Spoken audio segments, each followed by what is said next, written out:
നമസ്കാരം, പ്രവാസ് മലയാളിയിലേക്ക് സ്വാഗതം. വിമാന സർവീസ് ഇല്ലാത്തതിനാൽ നാട്ടിൽ കുടുങ്ങിയ ഇന്ത്യക്കാർക്ക് കുവൈറ്റിലേക്ക് മടങ്ങാൻ വഴി തെളിയുന്നു.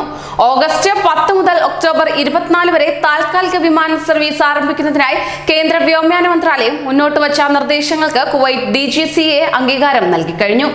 ഇതനുസരിച്ച് ഇരു രാജ്യത്തെയും വിമാന കമ്പനികൾക്ക് പ്രതിദിനം 500 സീറ്റുകൾ വീതം അനുവദിക്കും. ഇരു രാജ്യത്തെയും വ്യോമയാന വകുപ്പ് മേധാവികൾ തമ്മിൽ ജൂലൈ 28 നടന്ന വെർച്വൽ യോഗത്തിലാണ് താൽക്കാലിക വിമാന സർവീസ് സംബന്ധിച്ച് ധാരണയായത്. ഇതിന്റെ തുടർച്ചയായി ഇന്ത്യ മുന്നോട്ട് വെച്ച നിർദ്ദേശങ്ങൾ കുവൈറ്റ് അംഗീകരിച്ചതോടെയാണിത്.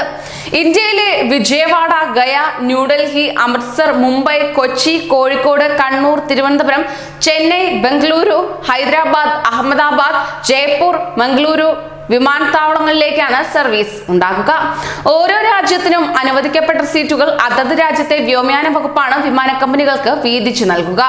കുവൈറ്റ് എയർവേസിന് 300 സീറ്റുകളും ജസീറ എയർവേസിന് 200 സീറ്റുകളും എന്ന തോതിലാണ് കുവൈറ്റ് DGCA സീറ്റുകൾ നൽകിയത്. കുവൈറ്റിൽ താമസാനുമതിയുള്ള ഇന്ത്യക്കാർ, ഇന്ത്യയിൽ കഴിയുന്ന കുവൈറ്റ് പൗരന്മാർ എന്നിവർക്ക് കുവൈറ്റിലേക്ക് യാത്ര ചെയ്യാം. ഇന്ത്യയിലേക്ക് പ്രവേശനാനുമതിയുള്ള കുവൈറ്റ് പൗരന്മാർ, കുവൈറ്റിൽ കുടുങ്ങിക്കിടക്കുന്ന ഇന്ത്യക്കാർ എന്നിവർക്കാണ് ഇന്ത്യയിലേക്ക് പോകാൻ കഴിയുക. എയർലൈൻസുകൾ വെബ്സൈറ്റുകൾ വഴിയും ട്രാവൽ ഏജൻസികൾ വഴിയും ടിക്കറ്റ് വിൽപ്പന നടത്താനും കരാർ അനുമതി നൽകിയിട്ടുണ്ട്. കൂടുതൽ പ്രവാസി വാർത്തകൾക്കായി ഈ ചാനൽ സബ്സ്ക്രൈബ് ചെയ്യൂ.